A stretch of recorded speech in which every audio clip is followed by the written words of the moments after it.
Hello student, मैं एकता सिंह आप सभी का ज्ञान चैतन्य चैनल में बहुत-बहुत स्वागत करती हूँ। आज के इस टॉपिक में हम थियोसॉफिकल सोसाइटी, रूढ़िवादी हिंदू संगठन, तो ये सारी चीज़ें हम यहाँ पर देखने वाले हैं। तो चलिए शुरू करते हैं बिना किसी देरी के। थियोसॉफिकल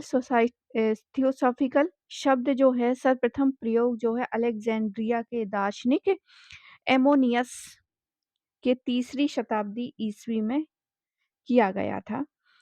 थियोसॉफिकल शब्द जो है ग्रीक भाषा के थियोस एवं सोफिया से बना है जिसका अर्थ होता है ईश्वर का ज्ञान।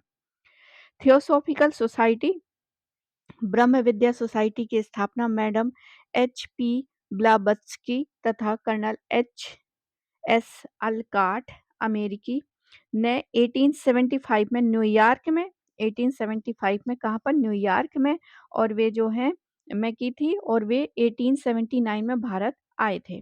प्रारंभ में सदस्यों की संख्या कितनी थी? 16 थी। 1886 में 1886 में थियोसॉफिकल सोसाइटी का अंतर्राष्ट्रीय कार्यालय जो है अडियार में खोला गया, मद्रास में खोला गया। थियोसॉफिकल सोसाइटी ने धर्म को समाज सेवा का माध्यम बनाया एवं धार्मिक भ्रातृभाव का विकास किया। उसने हिंदू धर्म की व्याख्या रूढ़िवादी आधार पर की और सती प्रथा, मूर्ति पूजा जैसी सामाजिक कुरीतियों को अपना सामर्थ्य दिया तथा आचार्य समाज एवं ब्रह्म समाज की प्रगतिशील नीतियों की निंदा की जिससे इसका प्रसार अधिक नहीं हुआ। यह सोसाइटी सांख्य दर्शन एवं उपनिषद को प्रेरणा स्रोत मानती थी एवं विश्व वंदित का समर्थन करती थी। यहाँ से जो है कई बार क्वेश्चन पूछे गए हैं, तो याद रखिए कि काफ़ी इम्पोर्टेंट क्वेश्चन है। अभी का जो है वो विवेकानंद सिस्टर निवेदिता, इनसे रिलेटेड काफ़ी क्वेश्चन आते हैं, 3 से 5-5, 6-6 क्वेश्चन आते हैं। लेकिन एक समय था जब यहाँ से भी बहुत क्वेश्चन पूछे गए थे। इसकी स्थापना का उद्देश्य जो है प्राच्य धर्मों का तुलनात्मक अध्ययन करना था। इस सोसाइटी ने हिंदू, बौद्ध एवं पारसी जरथुस्त्र के उत्थान के लिए प्रयत्न किया। थियोसॉफिकल ब्रह्म विद्या हिंदू धर्म के आध्यात्मिक दर्शन, कर्म सिद्धांत तथा आत्मा के पुनर्जाग जन्म सिद्धांत का समर्थन करती थी और इस सोसाइटी ने भारतीयों में राष्ट्रीय गौरव की भावना को भी क्या किया? विकसित किया। अब श्रीमती एनी बेसेंट के बारे में देख लेते हैं।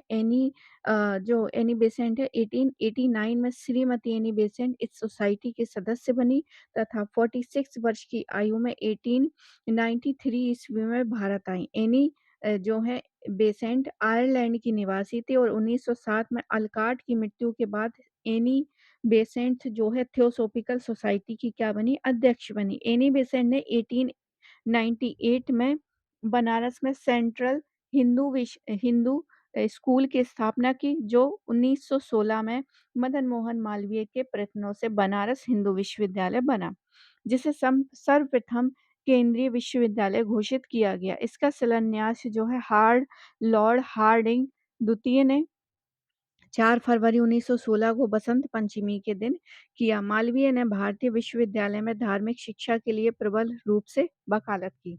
एनी बेसेंट ने 1918 में अडयार में राष्ट्रीय अडयार में ही 1918 में राष्ट्रीय विश्वविद्यालय की स्थापना की थी। तो कभी एग्जाम में राष्ट्रीय विश्वविद्यालय आ जाए, किसने स्थापना की, कहाँ पर है? तो अडयार में 1918 में।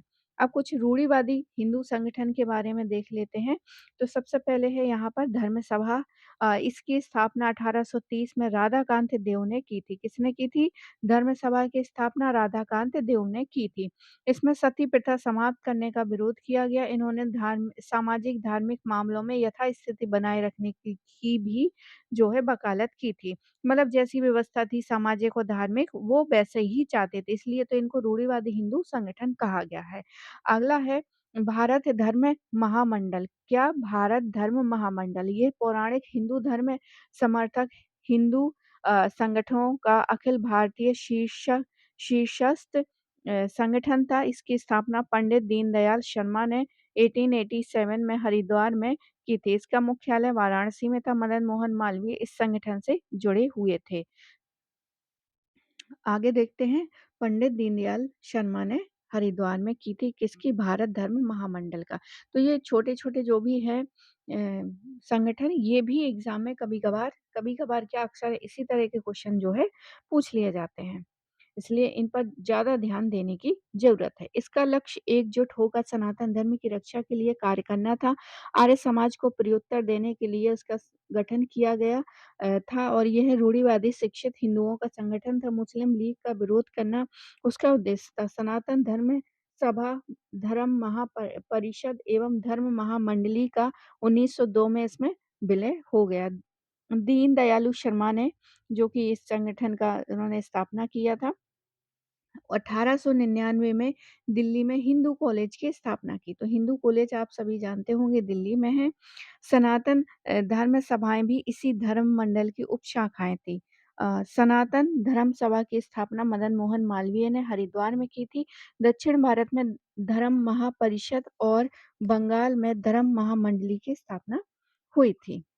अब कुछ अन्य धार्मिक संगठन हैं,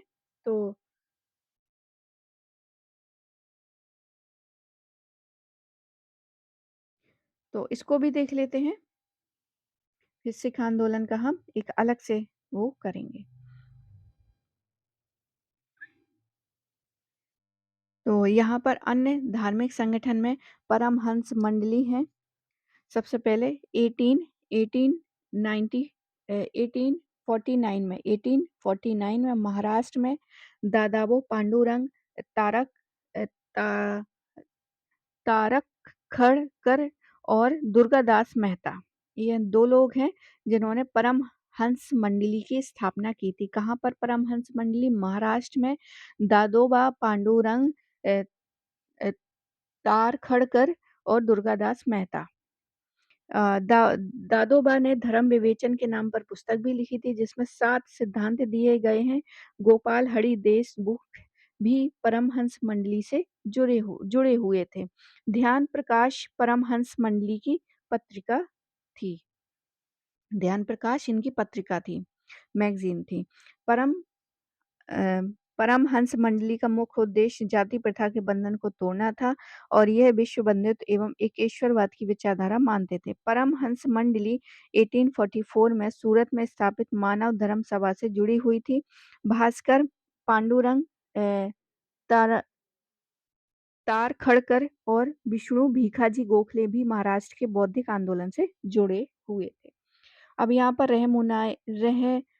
रहनुमाई मजियासन सभा, इसको तो जो है दादा भाई नारोजी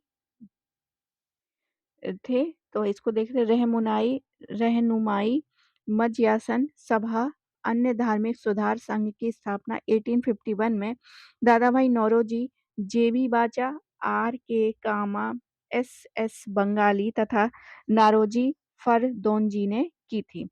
नारोजी फरदोंजी इसके पहले अध्यक्ष थे। एस बंगाली भी इसके पहले सचिव थे। इस पारसी सुधार आंदोलन ने नारी शिक्षा को प्रोत्साहित किया तथा पर्दा प्रथा व बाल विवाह का क्या किया था? विरोध किया था। तो कुल मिला के ये पारसियों का ही था।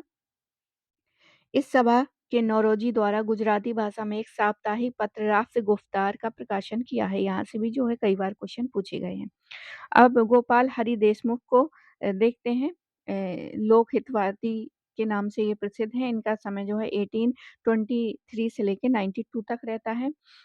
लोक हितवादी के नाम से प्रसिद्ध गोपाल हरि जो है न्यायाधीश थे तथा 1880 में गवर्नर जनरल की काउंसिल के सदस्य थे। पश्चिम भारत के संभवतः पहले धर्म सुधार गोपाल हरि देशमुख थे। मराठी मासिक पत्र का लोक हितवाद का प्रकाशन करने के कारण इन्हें ही लोक हितवादी कहा गया था। महाराष्ट्र में समाज सुधार आंदोलन का श्रेय गोपाल हरि देशमुख को है। इन्होंने 1848 में प्रभाकर पत्र निकाला था। कौन सा पत्र? प्रभाकर पत्र। इन्होंने कई लेख लिखे थे। इन लेखों का नाम जो है शतपत्र यानी 100 पत्र था। गोपाल हरि देशमुख ने मराठी भाषा में मुंबई के इंद्र प्रकाश एवं पूना से ज्ञान प्रकाश समाचार पत्र प्रकाशित किए। गोपाल हरि राष्ट्रीय आत्मनिर्भरता के समर्थक के रूप में हाथ से बुने हुए खादी वस्त्र पहनकर 1876 में दिल्ली दरबार में उपस्थित हुए थे।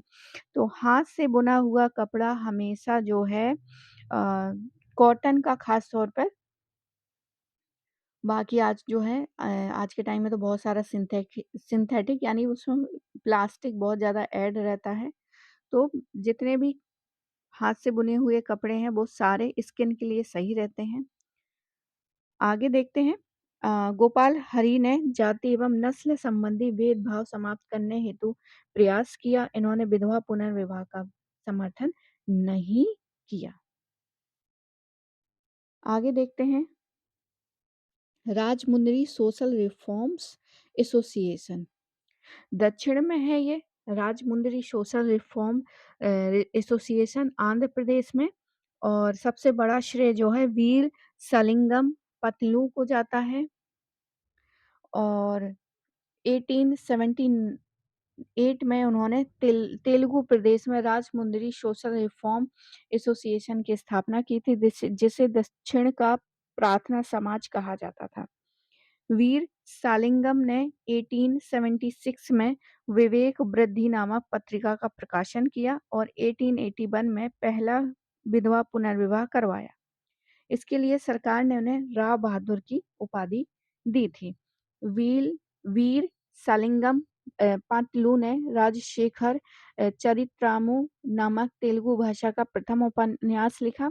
ये उपन्यास ओलिवर गोल्ड स्मिथ के द विकार ऑफ बेकरफील्ड से प्रेरित है। 1892 में वीर सालिंगम पतलू ने हिंदू मद्रास हिंदू सामाजिक सुधार समिति की स्थापना की थी। वीर सालिंगम पतलू को दक्षिण भारत का ईश्वर चंद्र विद्यासागर भी कहा जाता है। अब देव समाज का देख लेते हैं। अग्निहोत्री हैं इसके। 1879 में शिव नारायण अग्निहोत्री देव समाज के संस्थापक हैं और इसकी स्थापना लाहौर में की गई थी। देव समाज के उपदेश जो है देव शास्त्र नामक पुस्तक में संकलित हैं। देव समाज में महिला उत्थान हेतु कार्य नहीं किया गया है। अगला देखते हैं। सर्वेंट ऑफ इंडिया सोसाइटी भारतीय सेवक संघ एवं भारतीय सेवक समाज की स्थापना 1905 में गोपाल कृष्ण गोखले ने की थी और इनकी मृत्यु के बाद श्रीनिवास शास्त्री इसके अध्यक्ष बनते हैं। सर्वेंट ऑफ इंडियन सोसाइटी के 3 मुख्य पत्र थे। सबसे पहला सर्वेंट ऑफ इंडिया, ये अंग्रेजी था और इसके संपादक जी.एस. वाजे थे। ध्यान प्रकाश ध्यान प्रकाश इसके संपादक लिमये थे और हितवाद ये साप्ताहिक पत्र था। हृदयनाथ कुंजरू और एम.एस. जोशी, श्री राम वाजपेयी, ये सारे के सारे सर्वेंट ऑफ इंडिया सोसाइटी के क्या थे? सदस्य थे। अगला देखते हैं। अब नारायण मल्हार जोशी ने समाज सेवा संघ की स्थापना की 1911 में बम्बई में। समाज सेवा संघ सोशल सर्विस लीग का उद्देश्य जो है आम जनता के लिए जीवन यापन तथा कार्य करने की बेहतर स्थितियां उपलब्ध कराना था। समाज सेवा संघ के एक प्रमुख सदस्य है हृदय नाथ कुंजरू, जो कि पहले वाले में जो सम्मिलित थे ना सर्वेंट ऑफ इंडिया सोसाइटी में, वही थे। इन्होंने क्या किया? सेवा समिति की स्थापना की। कहाँ पर? इलाहाबाद में। श्री राम वाजपेयी ने 1914 में बम्बई में सेवा समिति बॉय स्काउट्स एसोसिएशन की स्थापना की थी। आगे देखते हैं। भारतीय राष्ट्रीय सामाजिक सम्मेलन इंडियन नेशनल सोशल कॉन्फ्रेंस, इसकी स्थापना 1887 में महादेव गोविंद रानडे और रघुनाथ राव ने की थी। इसका पहला सम्मेलन 1887 में मद्रास में हुआ था। बाद में कांग्रेस के साथ इसके सम्मेलन होने लगे। 1895 में फिर से इसका सम्मेलन कांग्रेस से अलग हुआ। उन्होंने बाल विवाह को रोकने के लिए प्रतिज्ञा आंदोलन चलाया था। रानाडे की मृत्यु के बाद जो है 1901 में एन.जी.